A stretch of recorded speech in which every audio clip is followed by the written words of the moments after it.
Welcome to the Hey Docs podcast with your host, Jill Allen. Today, we are diving into the world of social media and its role in promoting your orthodontic practice with our very own social media expert, Jordann from Jill Allen and Associates.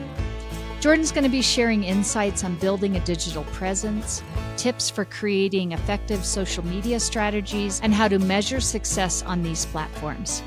Whether you're a social media novice or looking to refine your strategy, this conversation is packed with practical advice to help your practice thrive online.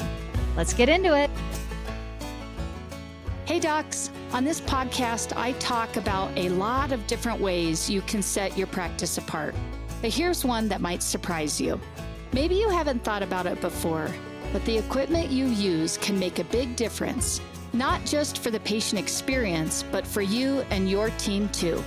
That's why I want to let you know about a new line of orthodontic equipment from ADEC.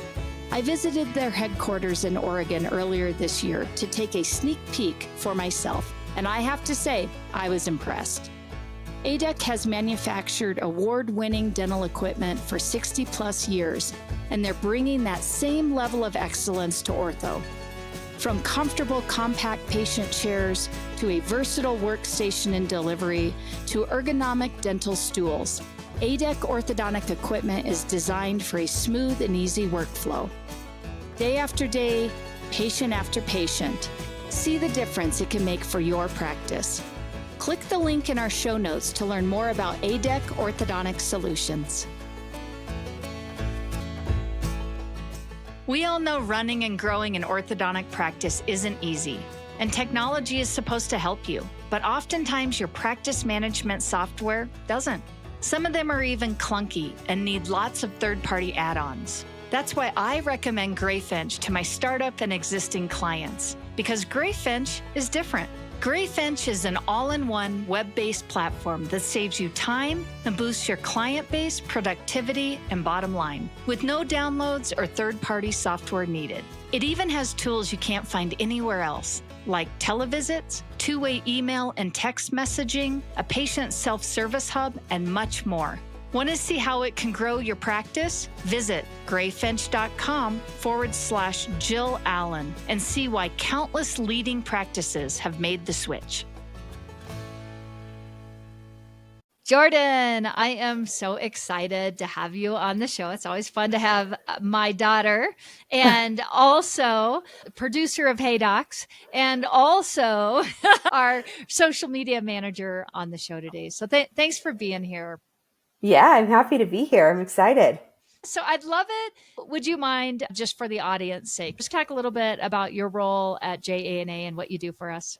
Yeah, absolutely. I am Jordann. I am Jill's daughter, and I am a mama. I have 2 little babies at home and a wife and a dog mom, and I have another little baby on the way.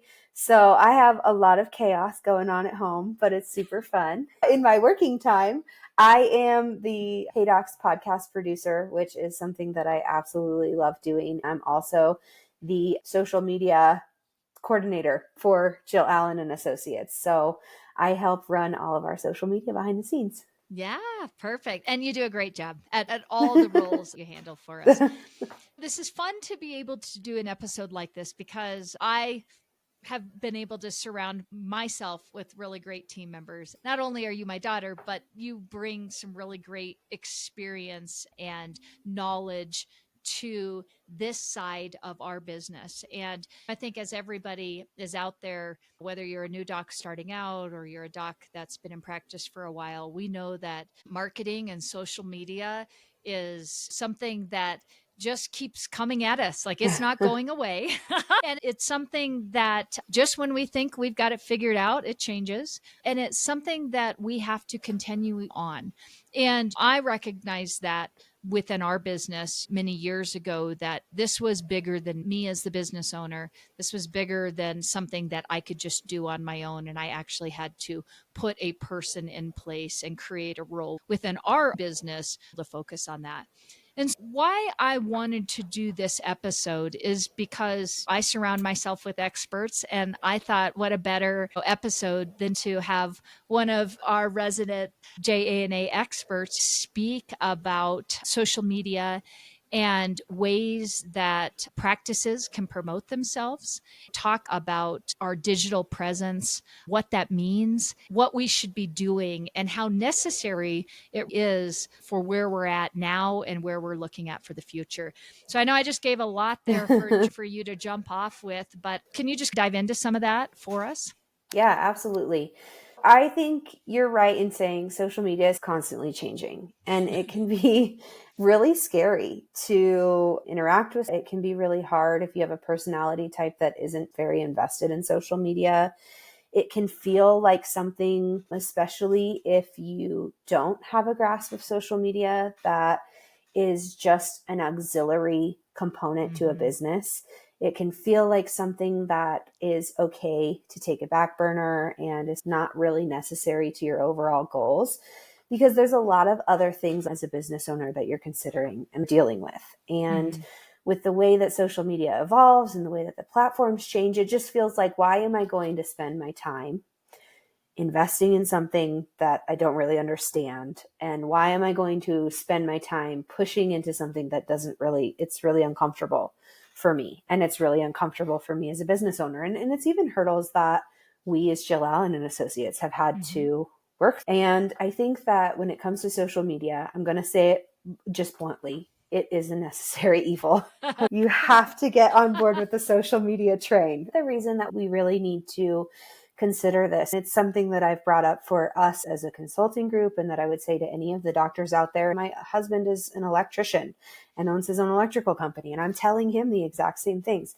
We have to get on board with social media, because the way that consumers are interacting with businesses now is different. And you can talk to any of the marketing companies that you're working with. You can talk to any of the people doing the websites.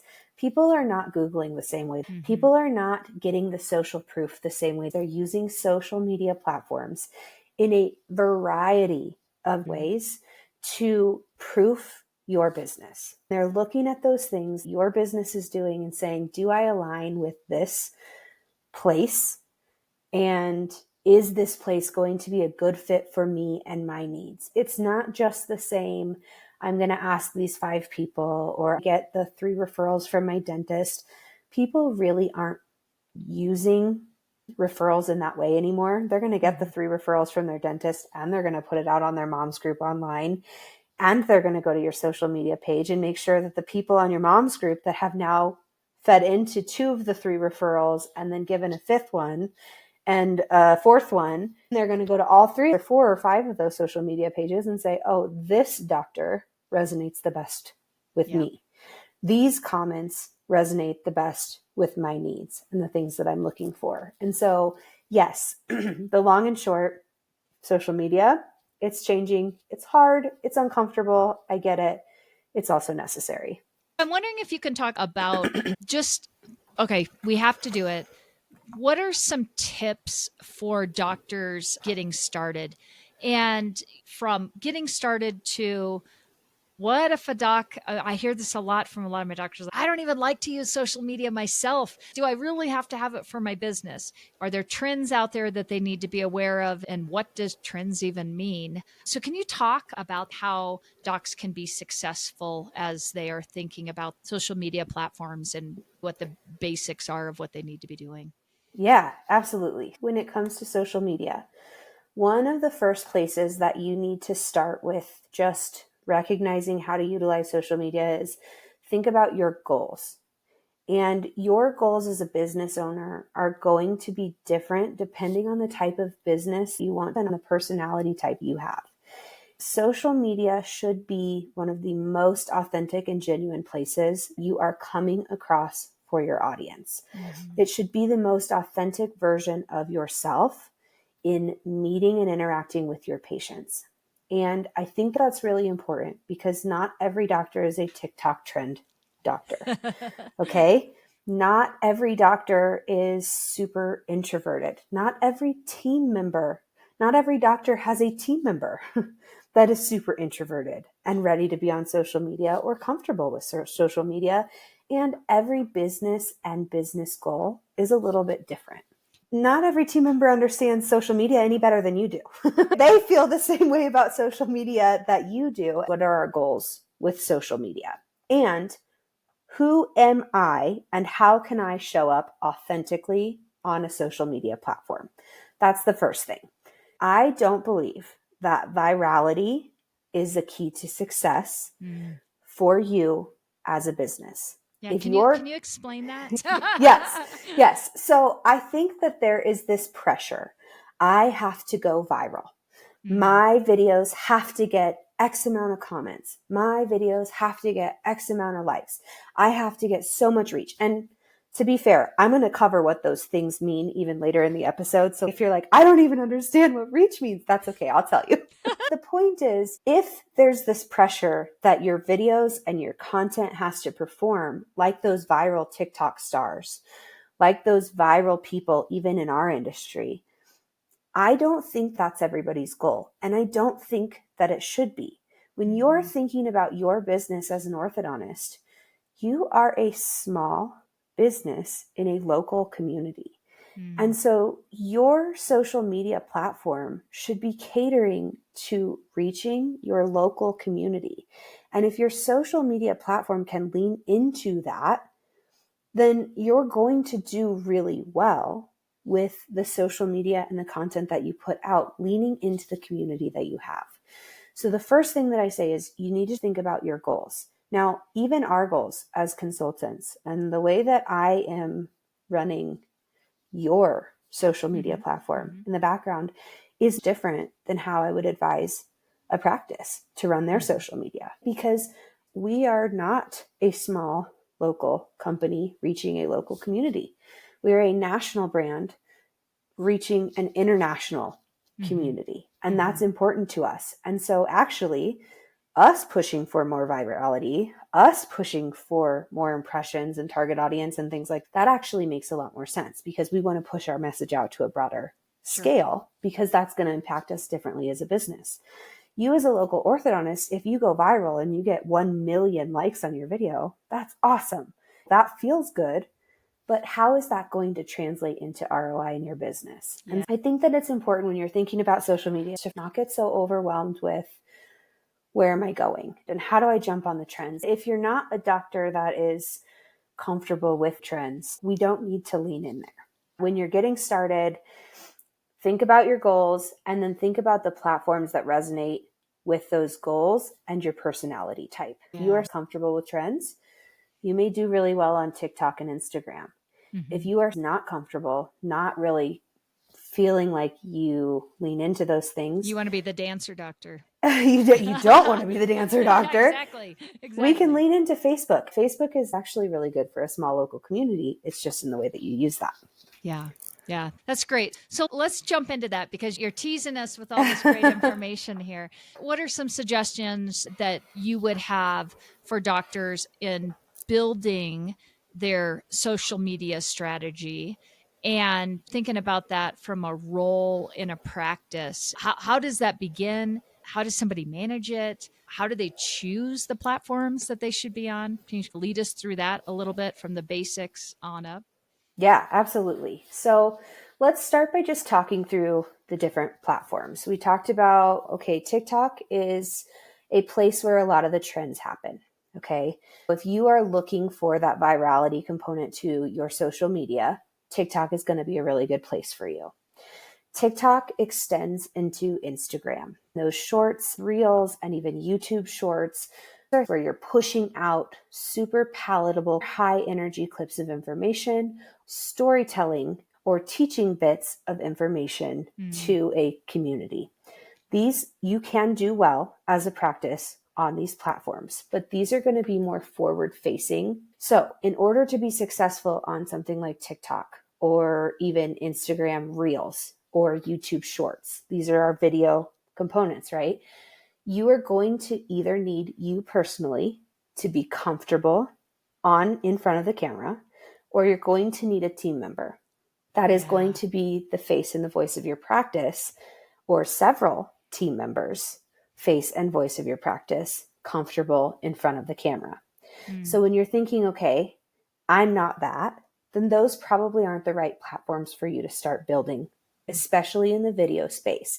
Now, this is important because video is it is what every platform is pushing currently. Platforms want to see video because of how well TikTok did.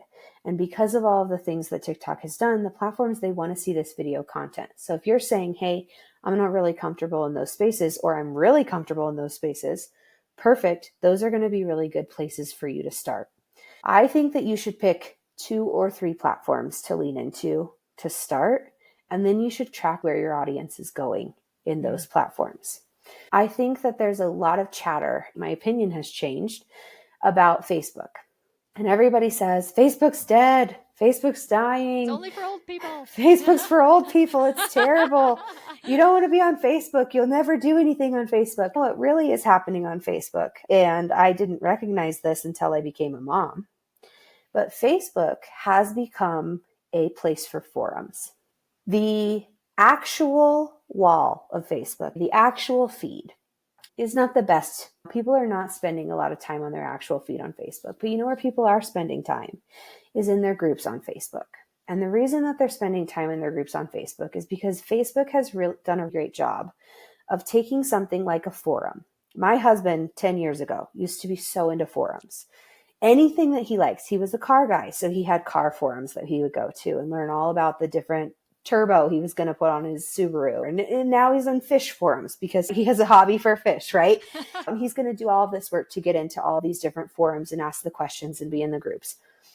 I am never going to do that kind of work personally. I'm not the person that's going to do a whole bunch of work to get into a forum, but I do have questions and I do want to get information. And what Facebook has done is they have created groups and made a very easy place for people interested in that crowdsourcing, that forum work, to get the answers they're looking for.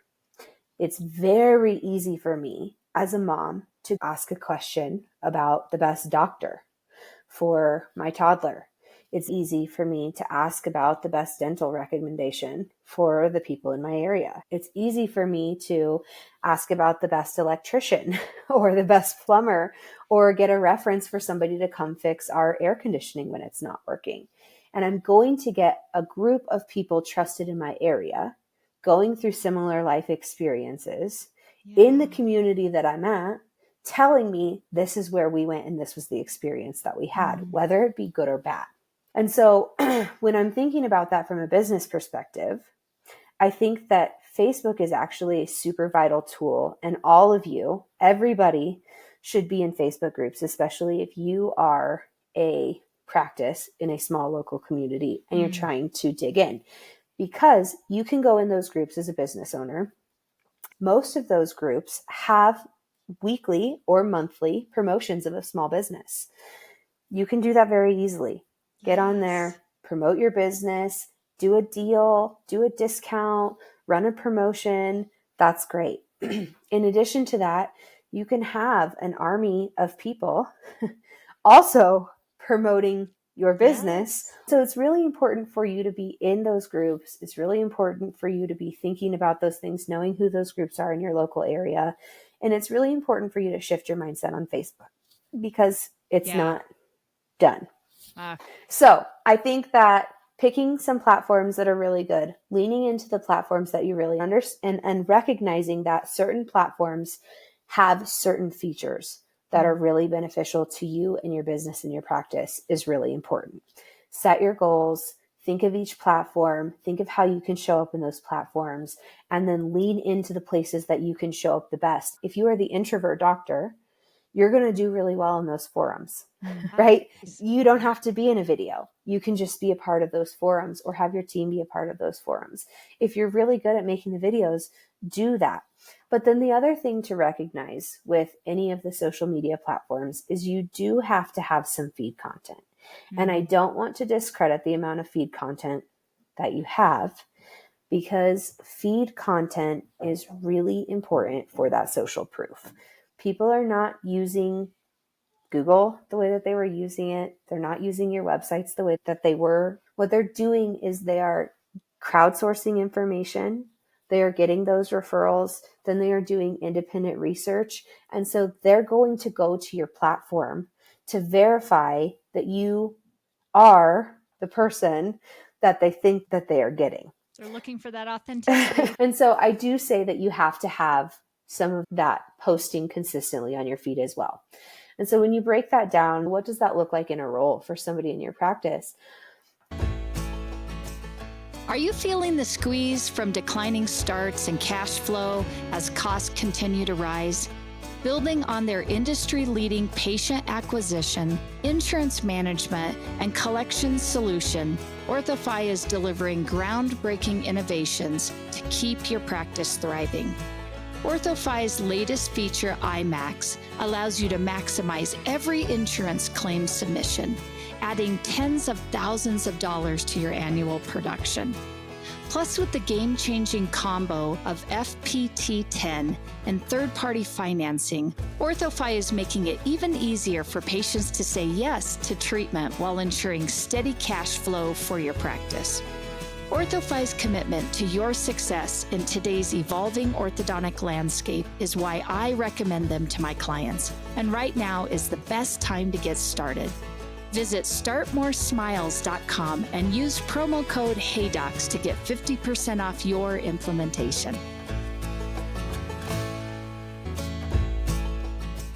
Hey docs, let's talk about Smile Suite, because it's not just another scheduling system. It's a game changer in the world of new patient management. And as a proud Smile Suite partner, I've witnessed the incredible impact it has on practices of all sizes. Smile Suite means your new patient calls and web leads are expertly handled 7 days a week, even during nights and weekends. And they offer top-notch customizable presentation software and seamless post-consultation follow-up. It's like having a secret weapon for your practice's success. Curious? Dive into the revolution at GetSmileSuite.com. And don't forget to mention Hey Docs to unlock some extra goodies. Elevate your practice with Smile Suite, because every smile deserves a suite of excellence. I think that there is a tendency with social media, especially in our industry, to find the most inexpensive, youngest employee that has grown up on social media that can do the part-time work. And I don't believe that is where you should go with your social media. Unpack that for us, Jordann. I think that when we're thinking about our goals with social media, we're showing our authenticity. Somebody has to be able to be aware of trends. Somebody has to be able to engage. You actually want somebody in that role that actually understands the platforms and is comfortable engaging in social media. Mm-hmm. The youngest hire, the most inexpensive hire, is not going to yield the highest quality, even though they may have the most experience engaging in those platforms over their lifetime. Okay.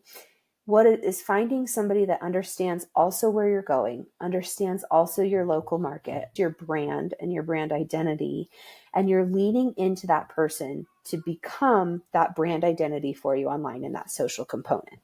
They have to understand your verbiage the same way that your marketing director would. They have to understand your goals and your vision the same way that you would.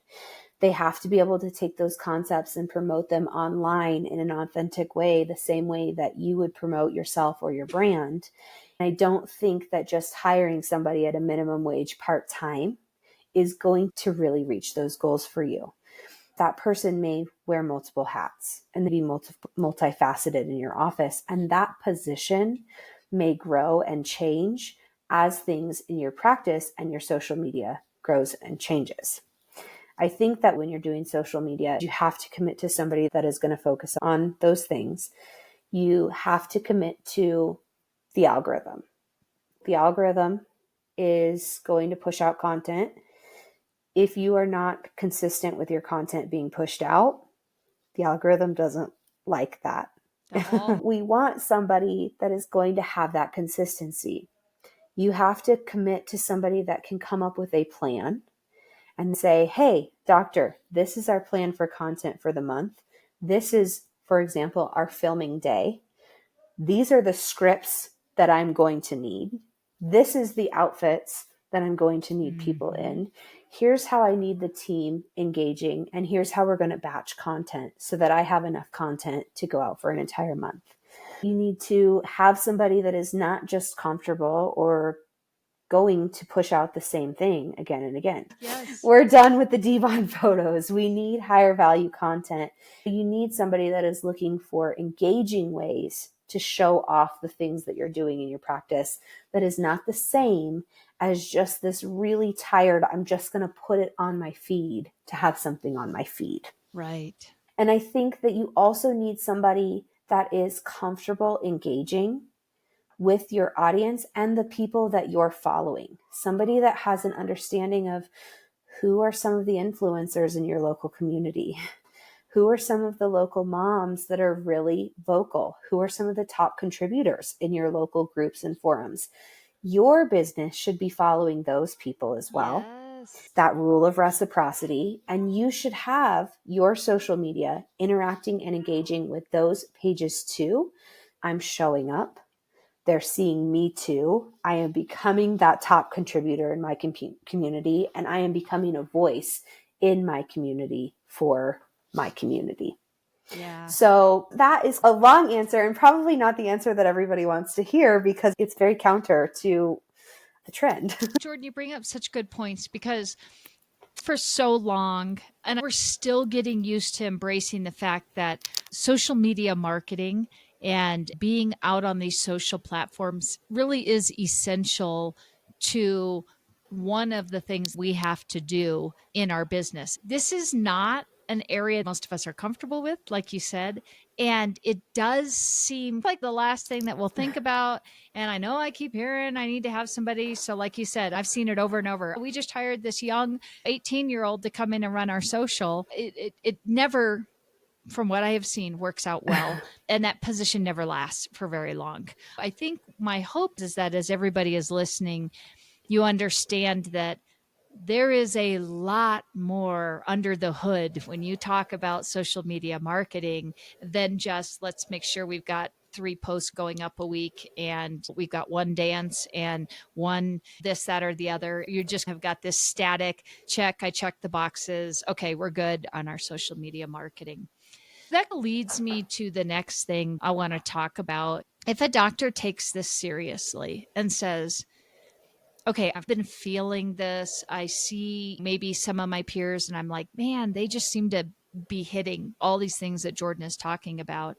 How are we as a practice to track that return on investment from patients in the door, that it isn't always a one-to-one, or even the expense that we are going to incur putting a probably close to full-time employee, or a minimum, they're putting in over 20 hours a week into making sure that our social media marketing, excluding ad spend, we're not talking about ad spend, we're talking Right. about social channels for our business. Yeah, I think that this is a really important question. And I think that this is somewhere that people get really hung up on, but what is my return on investment for social media? It is a lot of time and energy to put into social media, and it's a whole employee. And what is that employee really doing? How is that employee really adding value? I hear that all the time. I'm like, what are they really doing? How hard is it to just put up a post? How hard is it to create a post or make something in Canva real quick? And the reality is those things are actually very hard. There is a lot that goes into even creating just a little Canva post from a template. If you're doing it well, it has to have your brand identity. It has to have your colors. It has to match your voice. The copy has to be written in a way that's engaging. And so there is a lot that goes into each of those posts. You are not going to see with social media necessarily a direct return on investment that is, this patient saw this post and now they came in for a new patient exam. You're not going to see that. But there are several ways that we can track how our social media is doing and how that person that you put in place is engaging with the audience to ensure that the content is performing well and that your social media pages are doing their job. You have to first and foremost have a structure. In Jill Allen and Associates, we have very specific expectations for how often content goes out, the type of content required on our page. This is the amount of video content we want to see. These are the other promotional types of posts. This is what verbiage needs to look like. This is the caliber of post that needs to be happening consistently. This is how copy is to be written. We have very set and structured expectations based on our brand identity. They've come down from Jesse, the marketing director, and you, Jill. They're very specific to somebody is going to get a 30-second glimpse of Jill Allen and Associates, and that is going to stick with them. The other thing that we've done is we have really learned the terminology for social media. Yeah, let's talk about it. And the ways to track some of that terminology. So let's just talk about some of the terminology. We use the things that we're thinking about, the metrics that we're talking. We talk about fans and followers. This is where I talk about that virality component. I would not spend a lot of time thinking about fans and followers, except for you want to see that the fans and followers that you have on your page are actually engaging in your content. It does not matter how many people you want to be growing and you want to be building that audience. An orthodontist in a local community is not going to have 10,000 real fans and followers. That's not what you're looking to do for a local community. But that's the number of people who followed your pages or your accounts, okay? Then you have page profiles and page impressions. And that's the number of times any content from or about your accounts is displayed on somebody's screen. It's posts, check-ins, ads, feed, stories. You want to see impressions and engagement rising or at least consistent, because those page and profile impressions are saying people are seeing your business. And especially with things like check-ins and feed stories, your local community that is engaged in your practice and in your area is seeing your content. Yeah. And so those numbers are really important. Now, you also have profile reach. Reach is people that are not your followers that saw your content. You do want to see some engagement with that reach. But again, as a local community, as a local orthodontist, as somebody local to a place, reach is not as important. Now, that's an important number for me and you. We're looking at reach. We're tracking reach because we are trying to get national and international engagement. Locally, reach is important. We want to see that new people are engaging. But again, it's about the right type of audience that's engaging and seeing our pages. Yeah. And I think that when it comes to social media and the terminology and return on investment, if you're seeing those numbers grow or you're seeing those numbers stay the same, you're not seeing a bunch of decline in those followers, you're seeing people are interacting with your posts, those are really good ways to track return on investment. If you're seeing the content from your social media person go out and it's consistent, it's high quality, it is getting likes, comments, and interaction, that is return on investment.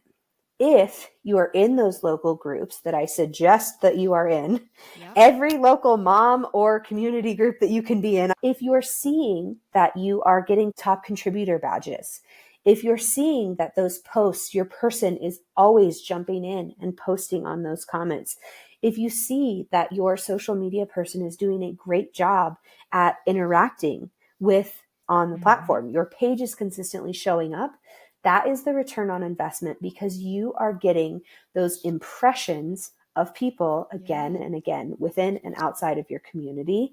That is going to add to all of those numbers. Now, in addition to that, you're like, okay, great. How do I track all of that?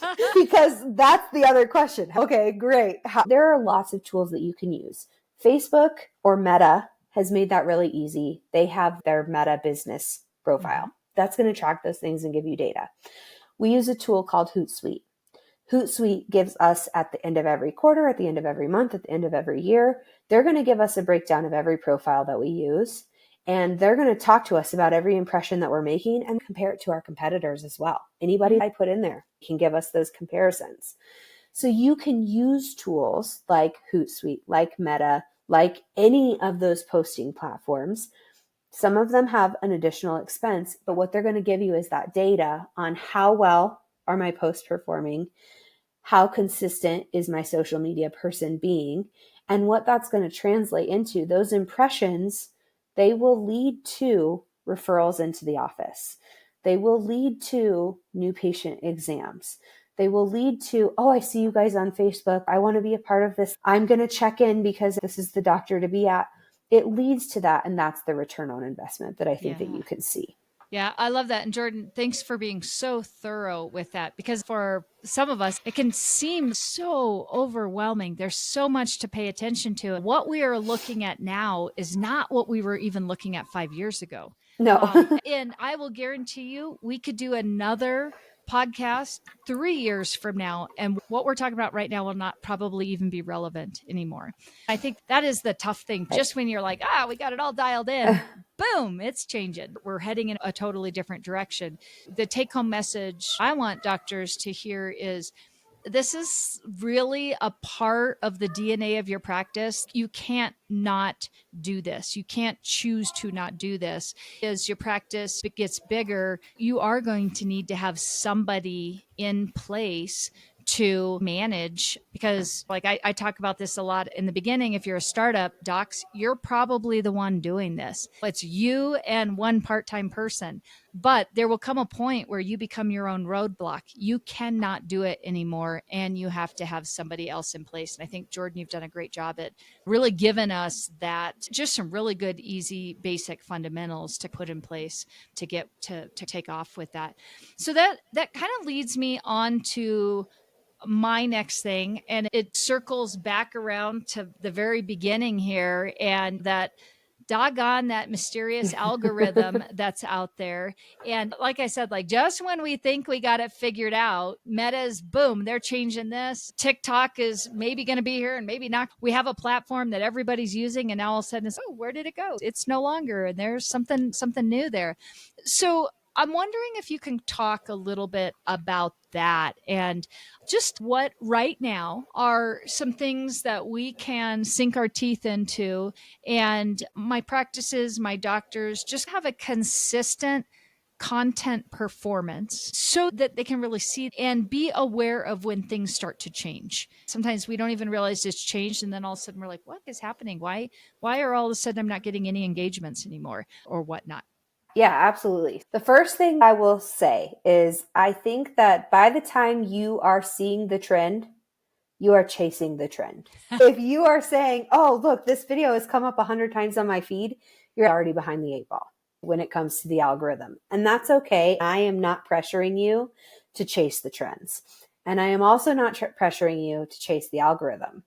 What I think some of the best things you can do as an orthodontist, as a small business, when you're trying to figure out, how do I do this and not make it my entire life? Because that is what the influencers are doing. It is literally their entire job to chase the trends.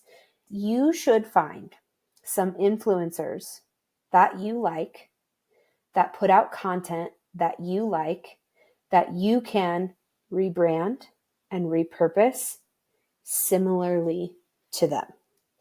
And I told our consultants to do this, and that's why you've seen some of the videos with our consultants. They're going on a walk, or they're making focaccia bread, or they're doing a news anchor. Find some influencers that you like, that have good content, and that you can repurpose into ways that you can utilize that content in your business.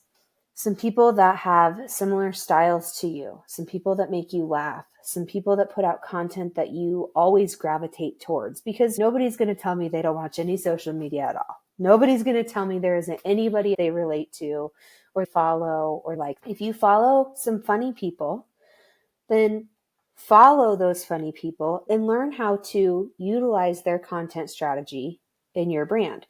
Those influencers, it's their full-time job to follow the algorithm and chase it. They know what the algorithm is looking for, and they know how to stay on top of the things that are happening with the algorithm. If you can mimic some of that type of content and mimic some of their style and really think about it, what are their camera angles like? What is it about the start of the video what is the hook that's capturing you again and again? What is the lighting like when that person is getting you to engage with their content? Yeah. What is the purpose of their content? Are they telling a story and you're engaged in the story? Are they telling a joke and you're engaged in the joke? Are they being relatable and you're engaged in that relationship? Are they doing a dance and you are engaged in that dance? Because you're going to gravitate to influencers that are similar in personality to you. Repurposing some of that type of content and understanding and really breaking down the mechanisms that they're using is going to give you a really good insight into the algorithm.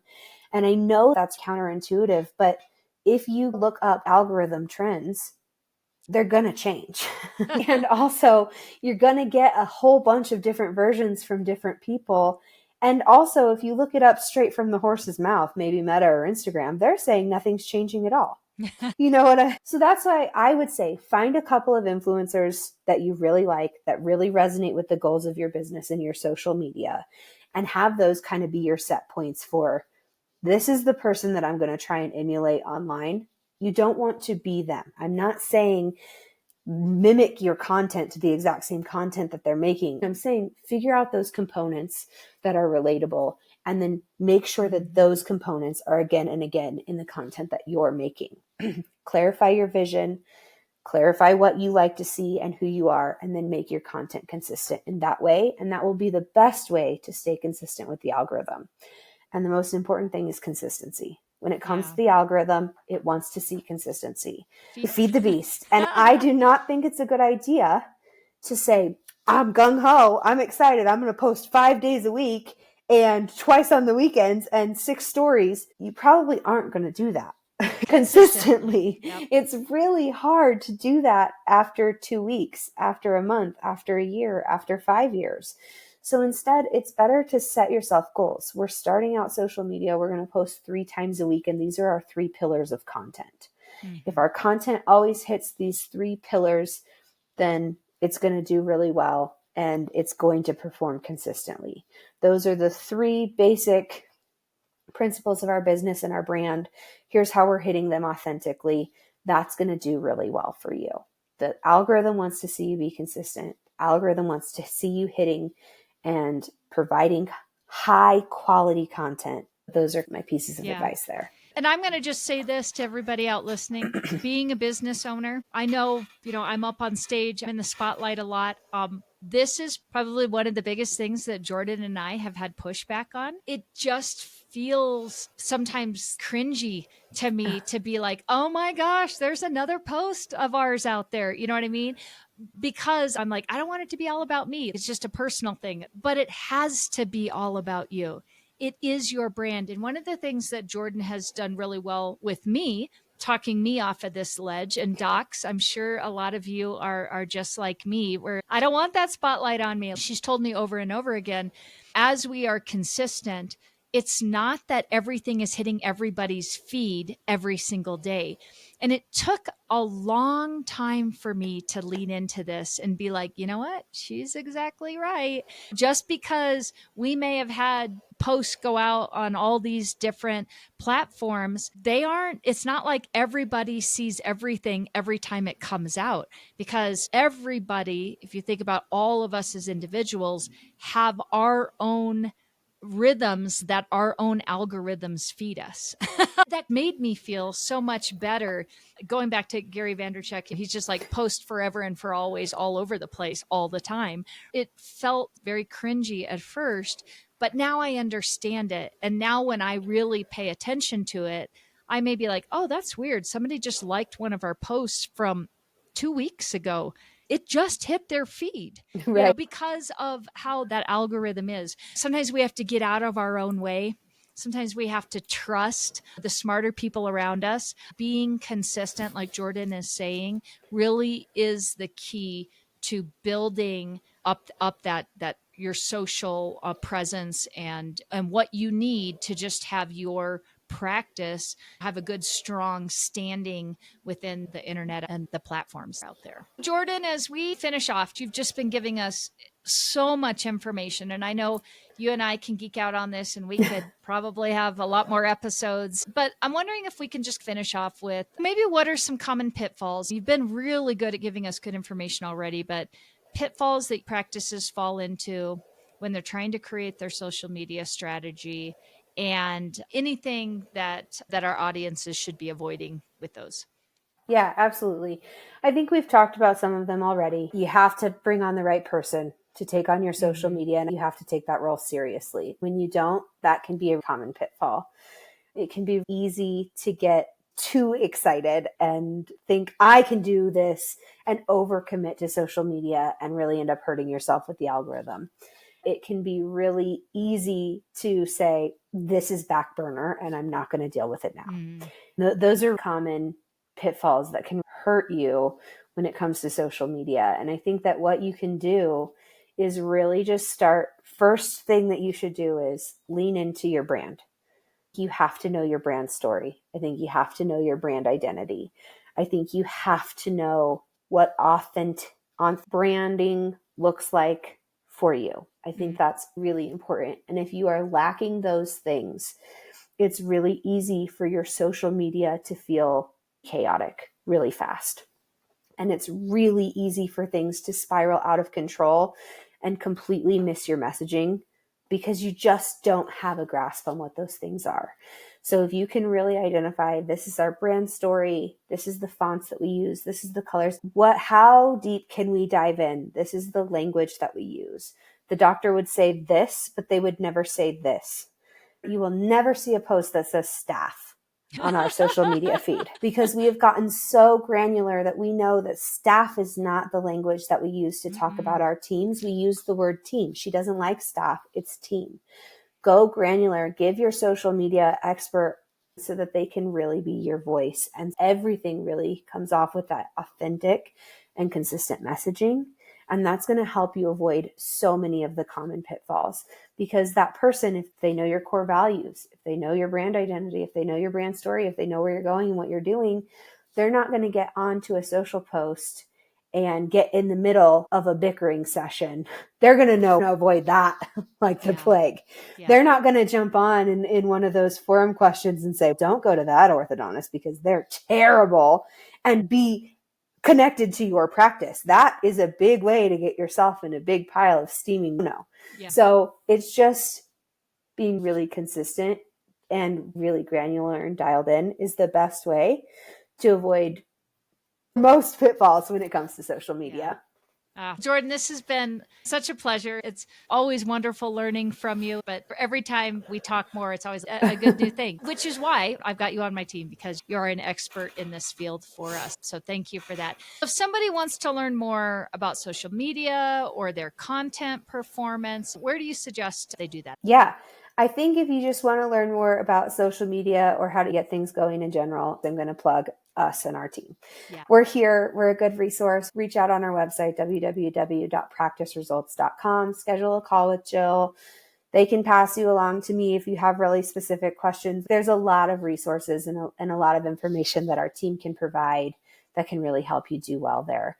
And I also think that the best place that you lean into social media, find the influencers that you like and just try and mimic and copy what they're doing, because I think that a lot of them, they're doing it in a viral capacity, but they're doing the right things to get viral. Mm-hmm. And so if you can really just lean into some of those things and identify the things that it is that is causing those reactions you like or don't like, that's a good place to get started. Yeah, great. Thanks, Jordann. All right. As we like to finish up Hey Docs with the speed round, and now you get to be on the other side of it. Are you ready for the speed round challenge? I hope so. All right, here we go. If you could start any business right now, what would it be? I would do a podcast production company. Love it. Anybody out there wanting to do a podcast, reach out to us. What is the best investment you've ever made? I decided to finish my degree because it was a goal that I had and something that I wanted to achieve. And so investing in my degree, even though it's in organizational leadership and not in podcasting or social media. That's one of the best things I've done for me. Invest in you, bet on you. All right. How do you handle work-related stress? Like mother, like daughter, I am a walker.